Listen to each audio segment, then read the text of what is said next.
교인들 가정을 대신방할 때 분에 넘치는 환대를 받을 때가 있습니다. 주님의 종이라고 하는 이름 때문에 마치 주님을 모셔드리듯이 며칠 전부터 대청소를 하고 또 정성을 다하여 그렇게 대접해 주실 때 너무 송구스럽기도 하고 또 감사한 마음을 갖게 됩니다.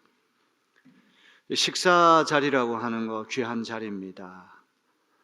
이제 먹고 사는 것이 가장 중요하기 때문에 이런 테이블 펠로우십, 식탁 교제야말로 가장 중요하고도 영광스러운 자리입니다. 특별히 어떤 파티를, 잔치를 열고 손님들을 초청할 때 그 오시는 손님들이 귀한 분들이면 호스트, 잔치를 배설한 주인의 어떤 명예도 올라가는 법입니다. 누가복음 14장은 이런 잔치자리, 식사자리와 또 식사자리에 초청받는 사람들에 대한 이야기로 계속되어 있습니다. 특별히 누가복음 14장 1절을 보게 되면 예수께서 한 바리새파 지도자의 집에 들어가셔서 식사를 하시게 됐습니다. 이 만찬 자리에서 나온 그런 이야기로 누가복음 14장이 시작이 됩니다. 자세히 읽어보게 되면 7절로부터 11절 말씀에 보면 그 식사 자리에 초대받은 손님들이 어떻게 처신할 거냐, 초대받은 손님들의 처신 문제를 예수께서 말씀하십니다. 어떤 잔치 자리에 초대받은 사람이 먼저 상석에 올라가지 말라는 거예요. 저쪽 말석에 뒤쪽에 가서 앉아 있으면 주인이 아니 귀한 손님이 왜 뒤에 앉아 계십니까? 앞으로 좀 나오십시오. 이제 그렇게 하는 것이 더 영광스럽다는 거예요. 미리 높은 자리에 올라가 있다 보면 왜 여기 앉아 계십니까? 저 밑으로 내려가십시오 하면 망신을 당한다는 말이에요. 첫 번째 주께서 7절로부터 11절 말씀 보게 되면 이 잔치에 초대받은 손님들이 겸손하게 처신을 하라, 이 말씀 우리에게 들려주시거든요. 그 다음에 12절로부터 14절은 잔치를 배설하고 초청하는 주인이 또 어떤 자세를 가지고 초청해야 되느냐. 특별히 12절로부터 14절이 중요한 것은 초대하는 사람들, 그 대상 범위를 어떻게 정할 것이냐, 아주 흥미로운 말씀 우리에게 전해주십니다. 예수님 이런 말씀 하시거든요.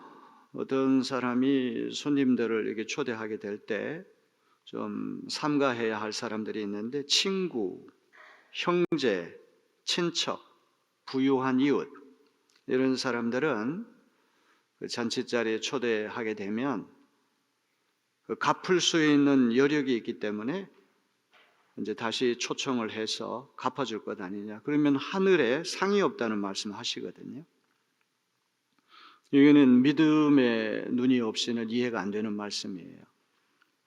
give and take, 물물 교환식으로 내가 어떤 사람에게 대접하면 그 사람도 미안해가지고 나에게 다시 대접하게 되는 거, 이건 이미 땅에서 다 상을 받게 되는 것이기 때문에 귀한 잔치자리에 초대할 때는 이런 갚을 수 있는 여력이 있는 사람들을 초청하게 되면 하늘에 상이 없게 될 것이다, 이런 말씀하세요.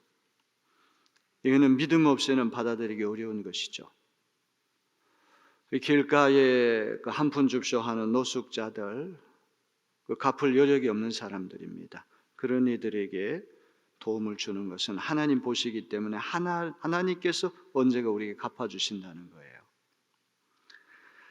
자, 누가복음 14장 12절을 한번 다 같이 볼까요? 그렇게 하면 그들도 너를 도로 초대하여 내게 되갚아 내 은공이 없어질 것이다. 잔치 자리에 초대할 때 친구나 형제나 친척이나 부유한 이웃들, 얼마든지 되갚을 수 있는 그런 능력이 있는 이들에게 오라고 해서 초청하면 그들이 다시 되갚아가지고 은공이 없어질 것이다. 아주 재미있는 말이에요. 예수 믿는 사람들이 누구를 대접할 때는 어떤 사람이 내게 짜장면 한 그릇 사줬으니까 나도 똑같이 짜장면 한 그릇 사주는 식이 아니라 전혀 다른 사람들, 특히 그리 힘들고 어려운 사람들을 잘 환대하는 것, 이게 기독교적인 환대의 정신이라고 하는 것을 기억해야 됩니다. 그러면서 13절로부터 14절에 아주 중요한 말씀을 주께서 하십니다. 한번 다 같이 읽어볼까요? 잔치를 베풀 때에는 가난한 사람들과 지체에 장애가 있는 사람들과 다리 저는 사람들과 눈먼 사람들을 불러라. 그리하면 뇌가 복될 것이다. 그들이 뇌게 갚을 수 없기 때문이다. 의인들이 부활할 때에 하나님께서 뇌게 갚아 주실 것이다. 갚을 수 있는 여력이 있는 사람들, 친구나 형제나 친척이나 부유한 이웃들을 귀한 잔치에 초대하게 되면 또 그 사람들이 또 잔치에 초대해가지고 하늘의 은공이 사라지게 되는데, 네 부류의 사람들, 가난한 사람들, 지체 장애가 있는 사람들, 다리 저는 사람들, 눈먼 사람들을 초청하라. 그들은 되갚을 여력이 없기 때문에 하나님께서 갚아주실 것이다. 여기 네 부류의 사람들은 예수님 시대에 소외된 사람들, 종교적으로 부정한 사람들, 변두리로 밀려난 사람들, 이런 이들을 초청하면 하늘에 상이 있을 것이다, 이렇게 말씀하세요. 저는 누가복음 14장 15절로부터 24절에 나오는 큰 잔치의 비유를 오늘 우리 읽었는데, 13절에 나오는 이 초청 대상하고 21절에 본래는 초대받지 못한 손님들이었는데 나중에 초대받은 손님들 명단, 목록에 13절에 나오는 명단이 그대로 21절에 그대로 나와요. 가난한 사람들, 지체에 장애가 있는 사람들, 다리 저는 사람들, 눈먼 사람들. 이 순서만 3번하고 4번이 21절의 순서만 조금 이렇게 다르게 나올 뿐 네 부류의 사람들이 그대로 등장합니다. 자, 오늘 주신 말씀을 우리가 잘 살펴보고 우리 교훈을 잘 찾아가지고 은혜 받는 그런 시간 되어지기를 주님의 이름으로 축원합니다. 2000년 전 이스라엘에서 잔치를 열고 손님을 초청할 땐 두 단계로 초청이 이루어져요. 먼저 잔치가 있기 전에 사환을 시켜가지고 그 손님들에게 우리 잔치에 초청받았습니다. 서신이나 구두로 초청되었다는 사실을 1차 고지를 해요. 부유하고 또 지역사회 유지인 주인이 손님을 초청할 때는 아무나 초청하지 않아요. 엄선해요. 아주 철저하게 다 따져봐가지고 아주 이 격에 맞는, 이 잔치에 맞는 사람들을 엄선해가지고 1차로 종을 보내가지고 이 잔치에 초대받았습니다. 아무 날 아무 시에 오십시오. 장소까지 알려주겠죠. 그런 다음에 잔치 준비가 다 완료되면 또 한 번 사환을 보내가지고 이제 잔치 준비가 다 완료됐습니다. 오십시오. 2차로 또 모시러 간다는 말이에요. 자, 그런데 오늘 예수님 주신 이 비유를 읽어보게 되면 1차 잔치에 초청된 사람들이 주인이 아주 신경을 써가지고 엄선했는데 말도 안 되는 핑계를 대면 턴다운, 다 일제히 다 거절을 해버렸어요. 주인의 자존심에 명예에 손상이 가가지고 성 안에 사는 사람들 다 데리고 와라. 2차 초청을 하고 그래도 빈자리가 남으니까 3차, 아직 성 밖에 나가가지고 닥치는 대로 손님들을 데리고 와라. 이런 이야기입니다. 잔치와 초청이라고 하는 이 두 가지 주제를 가지고 이야기가 전개되는데, 첫째는 초청. 아주 귀한 손님들을 엄선해가지고 초청합니다. 근데 그 초청받은 사람들이 거절을 하는 거예요. 못 오겠다고 그러는 거예요. 그래가지고 초대받지 못한 손님들이 그 잔치에 대체된다. 이 스토리의 기본 골격이라고 하는 것이 초청받은 사람들이 거절하면서 초청받지 못한 사람들로 잔치 자리가 대체된다. 이런 기본 골격으로 되어 있다고 하는 것을 기억해야 됩니다. 자, 잔치에 1차 초청된 사람들과 또 그것을 거부하는 사람들의 이야기를 먼저 살펴보려고 합니다. 우리 16절로부터 17절, 우리 16절, 17절을 한번 다 같이 읽어볼까요? 어떤 사람이 큰 잔치를 베풀고 많은 사람을 초대하였다. 잔치 시간이 되어 그는 자기 종을 보내서 준비가 다 되었으니 오십시오 하고 초대받은 사람들에게 말하게 하였다. 큰 잔치이기 때문에 많은 사람이 초대받았겠죠. 큰 잔치이기 때문에 많은 사람이 초대받았습니다. 아까도 말씀드렸지만 이 주인이 이 성대한 잔치를 베풀 때 아무나 초청하지 않고 다 이렇게 엄선해가지고 이 잔치의 격을 올리고 자기의 명예를 높여줄 수 있는 최고 신분의 사람들을 초대했어요. 1차로 먼저 구두나 서신으로 잔치 시간과 장소 같은 걸 알려줬어요. 그러고는 잔치가 다 완료된 다음에 두 번째로 또 가가지고 다 완료됐으니까 오십시오. 이렇게 최종적으로 통고를 하게 된 것입니다. 자, 18절로부터 20절 어떤 일이 일어나는가 다 보겠습니다. 그런데 그들은 모두 하나같이 핑계를 대기 시작하였다. 한 사람은 그에게 말하기를 내가 밭을 샀는데 가서 보아야 하겠소. 부디 양해해 주기 바라오 하였다. 다른 사람은 내가 결의소 5쌍을 샀는데 그것들 시험하러 가는 길이요 부디 양해해 주기 바라오 하고 말하였다. 또 다른 사람은 내가 장가를 들어서 아내를 맞이하였어 그러니 가지 못하겠소 하고 말하였다. 1차로 초청받은 귀빈들이 귀빈이 어떤 사람 귀찮은 빈대가 귀빈이라고 그러는데 하여튼 귀빈들이에요. 이 잔치의 수준을 격을 올려줄 수 있는 아주 귀한 손님들이 와야지만 이 주인도 명예가 올라가니까 이런 귀한 손님 정성을 다해가지고 2번씩이나 오라고 초청했는데 모두 하나같이 미리 모의라도 한 듯이 공모라도 한 듯이 미리 짝이라도 한 듯이 일제히 핑계를 대면서 못 오겠다는 거예요. 세 사람을 얘기해요. 첫 번째 사람은 밭을 샀는데 그 밭이 어떤 밭인지 한번 조사하러 가야 되겠다 이런 말이에요. 사람이 부동산을 살 때 조사도 안 해보고 용도나 미래를 내다보지도 않고 밭을 살 리가 만무하거든요. 이 터무니없는 핑계라는 것을 알 수 있어요. 첫 번째 등장하는 사람은 돈벌이, 사업 이런 것 때문에 잔치에 못 가겠다는 말이에요. 잔치가 얼마나 영광스러우고 얼마나 귀하고 좋은 것인가를 몰라요.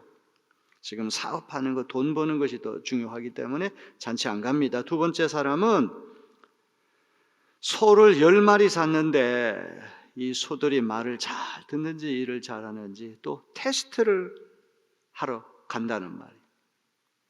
세상에 소를 사는 사람이 소가 말 잘 듣고 일 잘하는지 따져보지도 않고 소를 덜컥 살 사람이 어디 있겠습니까? 이 사람도 핑계 대는 거죠. 두 번째 사람은 새로운 거. 오늘 우리말로 얘기하는 새 차를 뽑았는데 이 새 차가 잘 나가는지 어떤지 내가 시험 운전을 해야 되겠다. 새 것에 대한 집착 때문에 잔치의 중요성을 간과하는 사람이에요. 예수님이 이야기를 엮어내실 때 너무 재미있는 것은 첫 번째, 두 번째 사람은 아주 정중하게 이야기를 합니다. 부디 양해해 주기 바라오. 신뢰를 무릅쓰고 제가 초청을 못 받게 됐으니 용서해 달라고 이렇게 정중하게 격을 갖추어서 사양을 하는데 이 세 번째 사람은 내가 지금 장가 들어가지고 신혼의 단꿈에 젖어 있는데 그러니 못 가겠어. 부디 양해해 달라는 말을 하지 않아요. 얼마나 신혼생활이 달콤했으면 이런 지하에 거절했겠습니까? 앞에 두 사람에 비하면 이 세 번째 사람은 잔치 못 가는 게 조금 이해는 돼요. 신혼 살림이고 결혼한 지 얼마 안 돼가지고 가정생활에 충실해야 되기 때문에 못 간다. 이해가 돼요. 그런데 1차로 초청됐다고 하는 걸 알려줬을 때 그때는 결혼 안 했을 거 아니에요. 이 결혼이라고 하는 게 일륜지 대사인데 불과 며칠 사이에 후다닥 해치울 수 있는 문제가 아니잖아요. 근데 이 세 번째 사람도 뭔가 변명 아닌 변명을 하는 것 같아요. 자, 그렇지만 이 세 번째 사람은 율법으로 볼 때는 조금 이해는 갑니다. 우리 신명기 24장 5절을 다 같이 한번 보겠습니다. 아내를 맞은 새 신랑을 군대에 내보내서는 안 되고 어떤 의무도 그에게 지워서는 안 됩니다. 그는 한 해 동안 자유롭게 집에 있으면서 결혼한 아내를 기쁘게 해주어야 합니다. 아주 재미있는 율법 조항이에요. 새 신랑이 전쟁터에 징집되어 가야 되는데 1년 동안은 새 신랑이란 이유 때문에 전쟁터에 안 가도 된다는 말이에요. 징집을 면제해 주겠다고 하는 그런 율법 조항이 있어요. 자, 어쨌거나 이 세 부류의 사람들이 1차 초청에 귀한 손님들인데 이게 다 일제히 다 거절했어요. 이제 그랬더니 이제 주인이 이제 2차 초청의 대상들로 이제 눈을 돌리게 되는데 두 단계로 이루어지는 초청이 완전히 다 깨지고 단번에 그냥 무조건 당장 이제 불러오라는 식으로 초청이 바뀝니다. 자, 우리 21절을 다 같이 읽어봅니다. 그 종이 돌아와서 이것을 그대로 자기 주인에게 일렀다. 그러자 집 주인이 노하여 종도로 말하기를 어서 시내의 거리와 골목으로 나가서 가난한 사람들과 지체에 장애가 있는 사람들과 눈먼 사람들과 다리 저는 사람들 이리로 데려오너라 하였다. 1차 초청받은 대상들은 귀빈들이고 신분이 높은 사람들이고 부유한 사람들이고 종교적으로 정치적으로 엘리트 집단인데 이런 사람들이 말도 안 되는 이유를 대면서 거절하니까 2차 초청 대상의 범위가 확대되는데 성 안, 그 마을 안, 시내 안의 거리와 뒷골목에는 소외된 사람들, 사람 대접받지 못하고 왕따 당하고 종교적으로 부정한 사람들로 취급받는 이들을 데리러 와라, 데리고 와라. 뭐 2번씩이나 초청 단계를 밟을 필요, 아주 파격적으로 빨리 데리고 와라. 자, 그런데 이런 사람들이 들어왔는데도 자리가 여전히 빈 자리가 있게 되는 거예요. 이제 23절로 넘어가면 이제 세 번째 초청으로 이제 넘어가는데 이 범위가 완전히 확대되는 거예요. 다 같이 읽어볼까요? 그렇게 한 뒤에 종이 말하였다. 주인님, 분부대로 하였습니다만 아직도 빈자리가 남아 있습니다. 주인이 종에게 말하였다. 큰 길과 산 울타리로 나가서 사람들을 억지로라도 데려다가 내 집을 채워라. 1차 초청받은 사람들은 성 안에 사는 엘리트 집단 사람들입니다. 지체 높은 사람들이고 이제 그 사람들이 거부하니까 이제 2차 초청받은 성 안에 살기는 하지만 소외된 사람들, 종교적으로 부정한 사람들. 이제 3차 초청은 성 안에서 성 밖으로 초청 범위가 확대되는 거예요.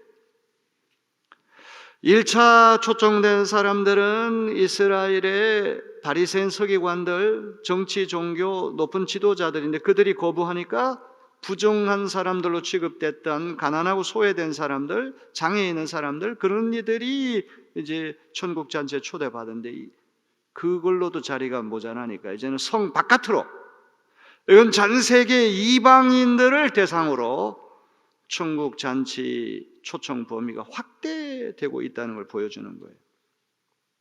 여기 성 바깥에, 성 안에서 성 밖으로라고 하는 말은 이스라엘에서 전 세계 이방인으로 이제 구원의 범주가 확대됐다는 걸 보여주고, 성 밖에 있는 큰 길이라고 하는 것은 사람들이 많이 운집해 있는 곳입니다.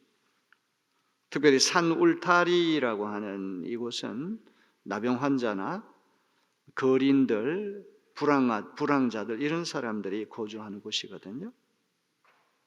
근데 그런 이방인들까지도 초청을 해서 강권하여 집을 채워라.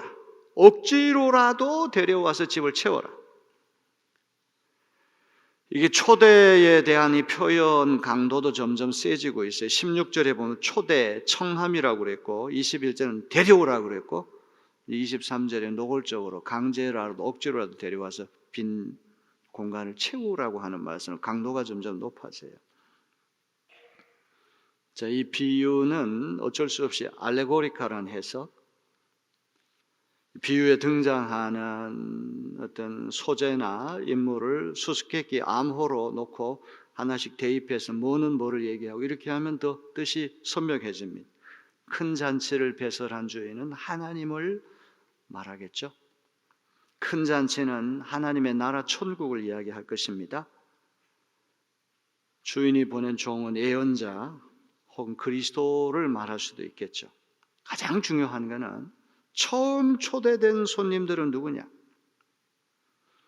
그들은 이스라엘의 바리새인들, 서기관들과 같은 유대 정치, 종교 지도자들, 엘리트 집단을 이야기할 것입니다.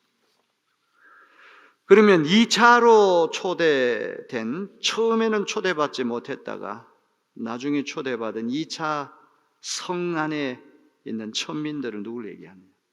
세리들과 창기들과 같은 유대 죄인들을 이야기할 것입니다. 이들이 들어와도 천국의 연회석이 채워지지 않으니까 이제는 성 밖으로 나가서 다 데리고 와서 강제라도 데리고 와서 채우라. 나중에 강권적으로 초대된 성 밖의 사람들은 우리와 같은 이방인들, 율법 백성이 아니고 하나님 모르던 구원의 영역 바깥에 있었던 우리와 같은 사람들까지도 천국 잔치에 초대됐다. 이 이야기입니다. 예수님의 이 비유는 하일스 게슈테, 독일 말로 구속사, 전 세계의 예수 그리스도를 통해서 이루어지는 구속의 역사가 어떤 것인지를 조감도처럼 펼쳐 보여주는 아주 귀한 이야기입니다. 24절이 예수님 결론이에요. 다 같이 한번 읽어봅니다. 초대를 받은 사람들 가운데서는 아무도 나의 잔치를 맛보지 못할 것이다. 초대를 받은 사람 두 말할 필요도 유대인들을 이야기하잖아요.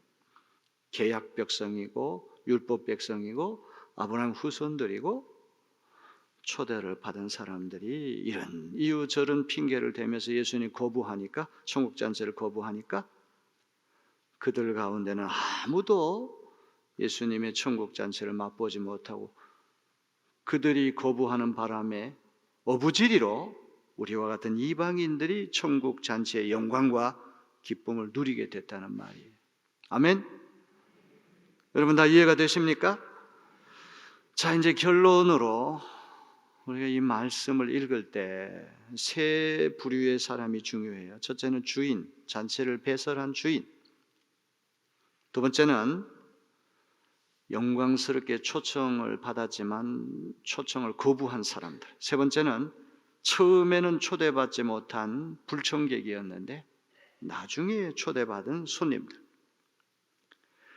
이 세 사람의 시각으로 이 비유를 읽는다면 교훈이 각각 다를 거예요. 첫째로 주인을 주인공으로 해서 이 이야기를 읽는다면 어떤 이야기가 될까요? 여러분, 하나밖에 없는 외아들이 이제 결혼식을 해야 되기 때문에 명단을 다 작성을 해가지고 아주 귀한 손님들 다 엄선해가지고 아무날 아무시에 혼인 잔치가 있고 피로연에서 오시라고 다 그렇게 두 번씩이나 알렸는데 무슨 핑계 저런 핑계 대면서 안 와요. 그러면 자존심이 상하잖아요. 2000년 전에 주인이 이렇게 귀한 잔치를 열었는데 말도 안 되는 핑계를 대고 안 오면 주인의 위신이 깎여요. 명예가 훼손되는 거예요. 그러니까 주인이 화가 나는 거예요. 담임 목사로서 교회에 부흥회를 연다든지 무슨 콘서트를 한다든지 해서 다 오라고 그랬는데도 자리가 텅텅 비면은 정말 강사님 얼굴 쳐다보기도 어려울 만큼 아주 홍당무가 되잖아요. 이번에 아산 지방에 제가 집회를 갔는데 여기가 아주 공단들이 쫙 들어와가지고 눈부시게 지금 발전하는 곳입니다. 헌금도 우리 인천 지역보다 훨씬 더 세게 하더라고요. 또 그 감리사님이 7번 집회를 하는데 다 헌금 봉투를 읽으라고 그래가지고 그 읽는데도 시간이 많이 걸렸어요. 제가 볼 때는 많이 왔어요.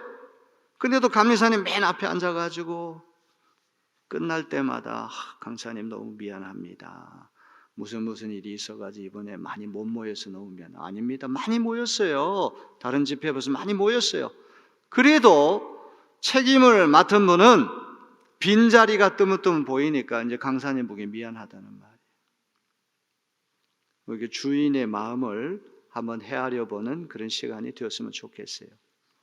하나님께서 천국 잔재를 배설하시고 교회를 이렇게 잘 이렇게 성전을 꾸며놨는데 빈자리가 이렇게 많고 코로나 거치면서 20% 30%가 다 어디론가 사라져 버렸어요. 그랬을 때에 그 주인의 심정이 어떤 심정이었을까? 귀한 정성을 다해서 잔치를 배설했는데, 정말 정성을 다해서 초청을 했는데 말도 안 되는 핑계를 대면서 미꾸라지 빠져나가도 요리 빠져나 조리 빠져나갔대. 그 주인의 심정이 어떤 것인지를 한번 생각해 봐야 됩니다. 두 번째는 잔치 초대를 받았는데 핑계 대면서 거부한 사람들을 주인공으로 읽으면 또 어떤 이야기가 될까? 이들이 잔치를 중하게 여기지 않는 거예요. 영광스럽게 여기지 않는 거예요. 밭 산 것이 더 중요하고, 소 산 것이 더 중요하고, 가정생활, 결혼생활이 더 중요한 거예요. 예수님이 베푸신 이 천국 잔치가 얼마나 거룩하고 영광스럽고 아름답고 비길 데 없는 영광과 기쁨이 있다고 하는 걸 알았다고 한다면 그 잔치가 시작되기 몇 시간 전에 가가지고 대기하고 있을 거 아닙니까? 좀 외람된 말씀이지만 남진이나 나훈아나 BTS나 뭐 이런 이들, 싸인이 이런 사람들 공연한다 그러면 한 달 전부터 예매를 하고 공연이 있기 전에 몇 시간 전에 줄을 서고 추위에도 불구하고 다 서서 기다리고 3시간 하는 것도 모자란다고 왜 이렇게 빨리 끝나냐고 난리를 쳐요. 그런데 하나님의 천국 잔치는 사람들이 이상하게 거기에 진리가 있고 생명이 있고 구원이 있고 하나님 은혜가 있는데 업신여긴단 말이에요. 안 와요. 대수롭지 않게 여기기 때문에 믿음이 없는 거죠. 전부 다 눈앞에 보이는 것만 가지고 평가하는, 화려한 것, 인기 있는 것, 떠들썩한 것. 어제 우연히 텔레비전을 보다 브루의 명곡인가 뭔가 하니까 뉴욕에 가가지고 뭐 이렇게 콘서트를 하는데 외국인들까지 와가지고 뭐 난리를 치는데, 싸이가 맨 마지막에 말춤을 췄는데 어떻게 그렇게 말이 달려가듯이 춤을 잘 추는? 왜 이렇게 빨리 가냐고. 다 표가 매진이 되고 몇 시간 전부터 사람들이 기다리고 난리를 치는 거예요. 그런데 하나님 베푸신 천국 잔치는 썰렁하고 가치를 모르기 때문에 그런 거예요. 저는 그래서 우리 내리교회가 좀 순교자의 신앙을 회복하는 교회가 되었으면 좋겠어요. 저 2층 벽도에 붙어있는 그 빛바랜 사진들만 자랑하는 교회 되지 말고 학개서에 보니까 나중 영광이 이 이전 영광보다 더 크리라. 과거만 우리가 타령하는 그런 교회가 아니라 이런 시대에도 예수 믿는 사람다운 사람이 내리교회 가면 있어. 이런 얘기 나와야 되잖아요. 예? 그래야지 저도 어디 집회 가가지고 내리교회는 이런 사람들이 지켜온 교회입니다. 제가 간증할 수 있잖아요. 여기 그 영광스러운 잔치에 초대를 받았는데 말도 안 되는 핑계를 대면서 이렇게 저렇게 빠져가는 사람은 믿음이 없는 사람들이죠. 천국 잔치의 진가를 모르는 사람, 입이 10개가 있어도 할 말이 없는 거예요. 세 번째로, 처음에는 초대받지 못했는데 잔치자리에 들어가야 할 사람들이 다 거부하니까 어부지리로 엄격결에 초대받은 사람들을 주인공으로 해서 읽는다면 어떤 교훈이 올까요? 저는 이 말씀을 읽다가야 이 세 번째 그룹이 바로 나구나. 목사님 아들도 아니고 장로님 아들도 아니고 권사님 아들도 아니고 어떻게 내가 목사가 됐을까? 초대받지 못한 손님이죠. 근데 초대받았어요. 그리고 지난 날을 되돌아보면 미국에 유학 갈 수 있는 처지도 아니고 땡전 한 푼도 없고 경제적도 너무 어렵고 힘들었는데 어떻게 내가 그런 세월을 다 거쳐 여기까지 왔을까? 하나님의 은혜입니다. 아멘. 장로님, 권사님, 집사님도 다 그런 거 아니에요? 내가 우리 교회 나보다 더 장로 될 사람이 있으면 한번 나와봐. 세상에 그런 사람이 어디 있겠어요? 네? 아무도 기준에 미치지 못해요. 자격에 미치지 못해요. 초대받지 못한 이들이죠. 하나님의 은혜로 됐다고 하는 생각을 가지면, 야, 나 같은 사람이 영광스럽고 이 기쁜 잔치 자리에 손님으로 내가 와 있다니, 야, 이거는 내가 공로가 있어서 내가 훌륭한 사람이라서가 아니야. 이런 마음을 가져야 마땅하죠. 사람들이 가장 포기하기 어려운 것은 무엇입니까? 아까 밭의 문제, 새소 사가지고 소 시험하러 가야 되나, 새 차 뽑아가지고 이 차 잘 나가는지 안 나가는지 새 것에 집착해가지고 못 가는 사람, 가정생활 때문에 가정에 뒷바라지 하느라고 못 간다는 사람 다 있어요. 가장 포기하기 어려운 게 오늘이라고 하는 걸 제일 포기하기 어려워요. 내일, 모레, 오늘을 주님 앞에 드려야 돼요. 오늘을 포기하지 않는 사람 내일 보장받기 어려워요. 어거스틴의 고백록을 읽어보면 이런 기도가 나와요. 하나님, 제발 저 좀 순결하게 해주세요. 저 정말 깨끗하게 살고 싶어요. 착하게 살고 싶어요. 이렇게 기도해 놓고는 그 다음에 뭐라고 그러는지 아세요? 아직은 마소서. 아주 기가 막힌 말. 아직은 이렇게 팔팔하고 이렇게 건강하고 이렇게 세상 재미를 볼 수 있는 나이인데 순결해지고 싶은 내가 소원은 있지만 아직은 아닙니다. 내 힘 다 빠지고 건강 다 잃어버리고 그때 하면 안 됩니까? 이게 오늘 우리의 마음 아닙니까? 오늘을 주님 앞에 드리고 포기하지 않느니 내일을 보장받기 어렵다는 거예요. 우리 야고보서 4장 14절을 다 같이 읽어봅니다. 내일 일을 너희가 알지 못하는도다. 너희 생명이 무엇이냐? 너희는 잠깐 보이다가 없어지는 안개니라. 우리가 두고두고 마음에 명심해야 할 귀한 말씀입니다. 마지막으로 요한계시록 3장 20절을 다 같이 읽으면서 제 설교를 마치려고 합니다.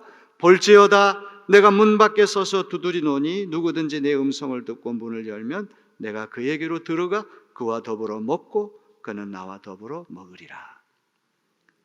같이 읽자고 제가 말씀드렸는데 아무도 따라하질 않아요. 다 같이 한번 읽어볼까요? 시작. 볼지어다 내가 문 밖에 서서 두드리노니 누구든지 내 음성을 듣고 문을 열면 내가 그에게로 들어가 그와 더불어 먹고 그는 나와 더불어 먹으리라. 다 잔치자리로 다 비유를 그렇게 들었어요. 예수님께서 오늘도 문 밖에서 똑똑똑똑 노크를 하고 계시는데 주님의 음성을 듣고 마음의 문을 열고 비길 데 없는 주님을 우리 심령 한가운데 모셔드리는 그런 계절 되어지기를 주님의 이름으로 기원합니다.